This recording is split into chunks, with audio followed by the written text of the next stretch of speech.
18वीं लोकसभा के सभी नवनिर्वाचित सदस्यों को बहुत बहुत बधाई और शुभकामनाएं देते हैं। आप सभी यहाँ देश के मतदाताओं का विश्वास जीतकर आए हैं। देश सेवा और जन सेवा का ये सौभाग्य बहुत कम लोगों को मिलता है। मुझे पूरा विश्वास है आप राष्ट्र प्रथम की भावना के साथ अपना दायित्व निभाएंगे, 140 करोड़ देशवासियों की आकांक्षाओं की पूर्ति का माध्यम बनेंगे।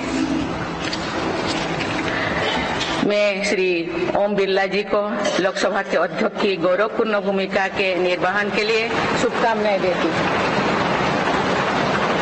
उनके पास सार्वजनिक जीवन का बहुत व्यापक अनुभव है। मुझे विश्वास है कि वे लोकतांत्रिक परंपराओं को अपने कौशल से नई ऊंचाई से देने में सफल होंगे। माननीय सदस्यगण, मैं आज कोटि कोटि देशवासियों को की तरफ से भारत के चुनाव आयोग का भी आभार व्यक्त करती हूँ। ये दुनिया का सबसे बड़ा चुनाव था। करीब 64 करोड़ मतदाताओं ने उत्साह और उमंग के साथ अपना कर्तव्य निभाया है। इस बार भी महिलाओं ने बढ़ चढ़कर मतदान में हिस्सा लिया है। इस चुनाव की बहुत सुखद तस्वीर जम्मू कश्मीर में भी सामने आए हैं। कश्मीर घाटी में वोटिंग के अनेक दशकों के रिकॉर्ड टूटे हैं।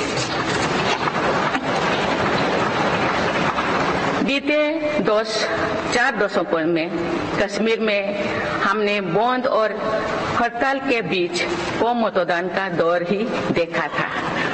भारत के दुश्मन इसको वैश्विक मंचों पर जम्मू कश्मीर की राय के रूप में दुष्प्रचारित करते रहे, लेकिन इस बार कश्मीर घाटी ने देश और दुनिया में ऐसे हार ताकत को करारा जवाब दिया है।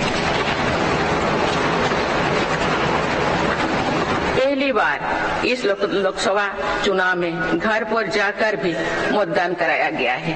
मैं लोकसभा चुनाव से जुड़ी हर कर्मी को सराहना करती हूं और अभिनंदन करती हूं। माननीय सदस्यगण, 2024 के लोकसभा चुनाव की चर्चा आज पूरी दुनिया में हो रही है। दुनिया देख रही है कि भारत के लोगों में लगातार तीसरी बार स्थिर और स्पष्ट बहुमत की सरकार बनाई है।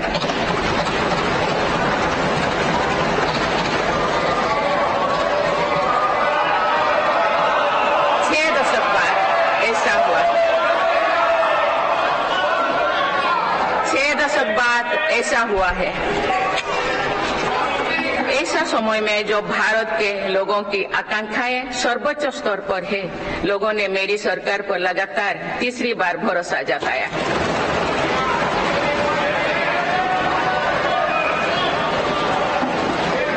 भारत के लोगों को ये पूर्ण विश्वास है कि उनकी आकांक्षाएं सिर्फ मेरी सरकार ही पूरा कर सकती है।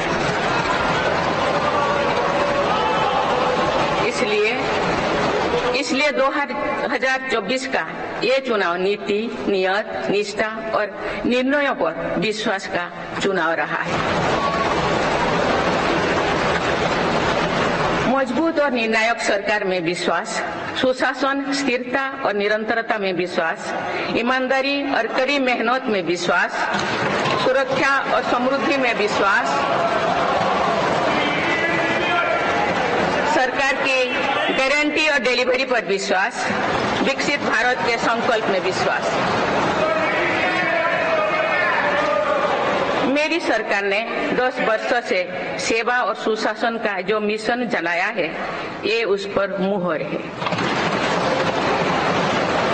ये जनादेश है कि भारत की विकसित बनाने का काम बिना रुके चलता रहे और भारत अपने लक्ष्यों की प्राप्ति करते रहे।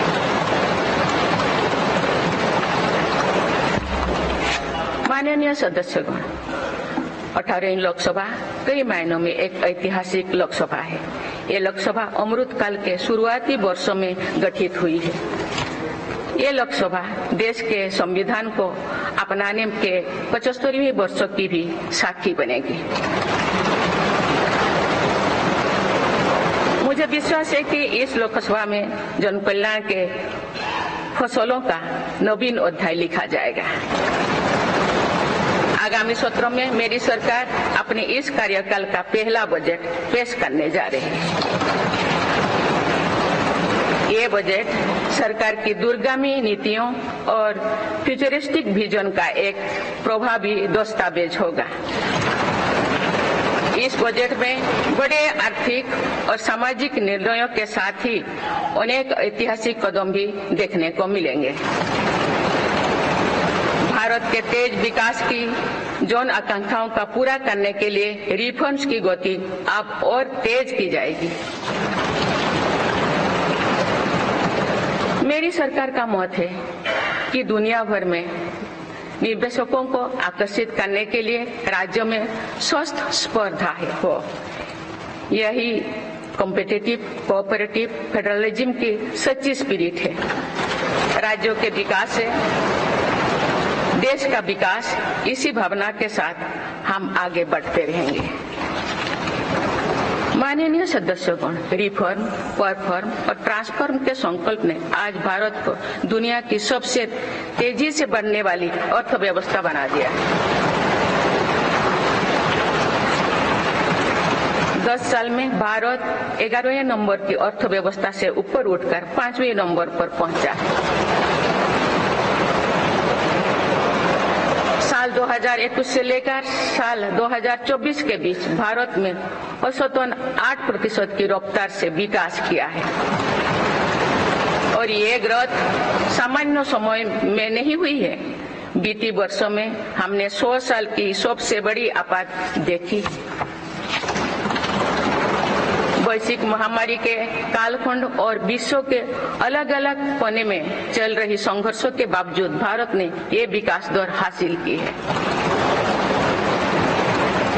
ये बीते 10 साल के रिफॉर्म्स और राष्ट्रहित में के लिए किए गए फैसला के कारण संभव है। आज भारत अकेले ही दुनिया की ग्रोथ में 15% का योगदान दे रही है। अब मेरी सरकार भारत को विश्व की 3रे नंबर की इकोनॉमी बनाने में जुटी हुई है। इस लक्ष्य की प्राप्ति विकसित भारत की नींव को भी मजबूत करने में काम करेगी। माननीय सदस्यगण, मेरी सरकार अर्थव्यवस्था के 3 स्तंभों मैन्युफैक्चरिंग, सर्विसेज और एग्रीकल्चर को बराबर महत्व दे रही है। PLI स्कीम्स और ईज ऑफ डूइंग बिजनेस से बड़े पैमाने पर निवेश और रोजगार के अवसर बढ़ रही है। पारंपरिक सेक्टर्स के साथ साथ सनराइज सेक्टर्स को भी मिशन मोड पर बढ़ावा दिया जा रहा है।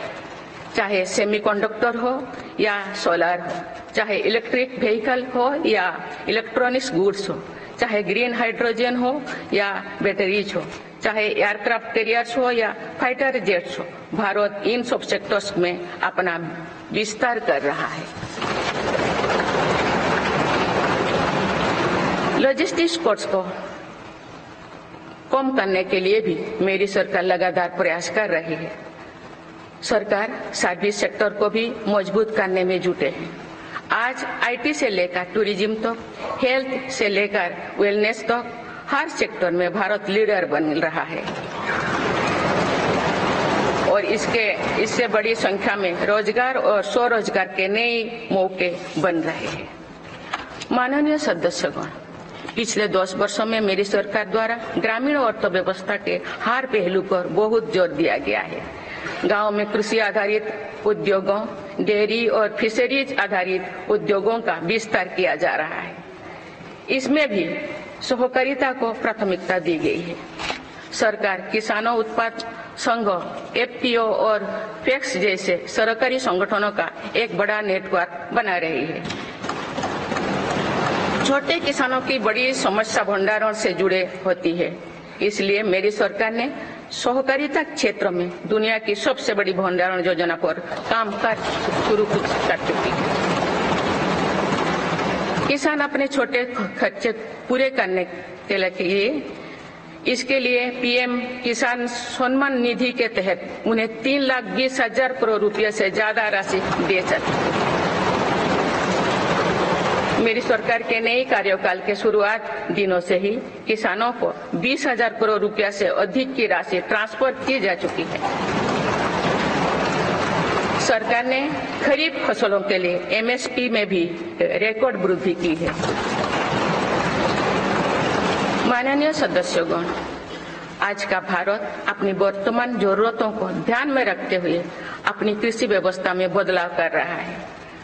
हम ज्यादा से ज्यादा आत्मनिर्भर हो और ज्यादा से ज्यादा निर्यात से किसानों की आमदनी बढ़े, इस सोच के साथ नीतियां बनाई गई है, निर्णय लिए गए हैं।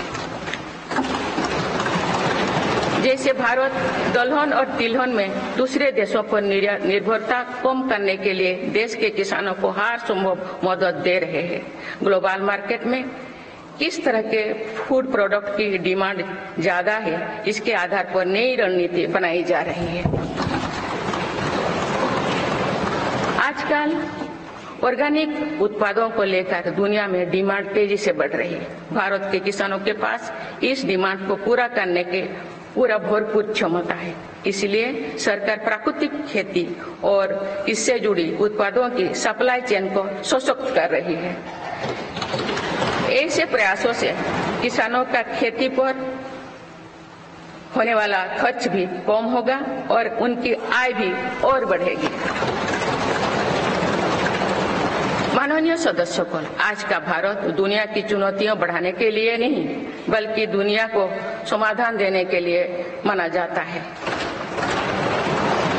विश्व बंधु के तौर पर भारत ने अनेक वैश्विक समस्याओं के समाधान को लेकर पहल की है।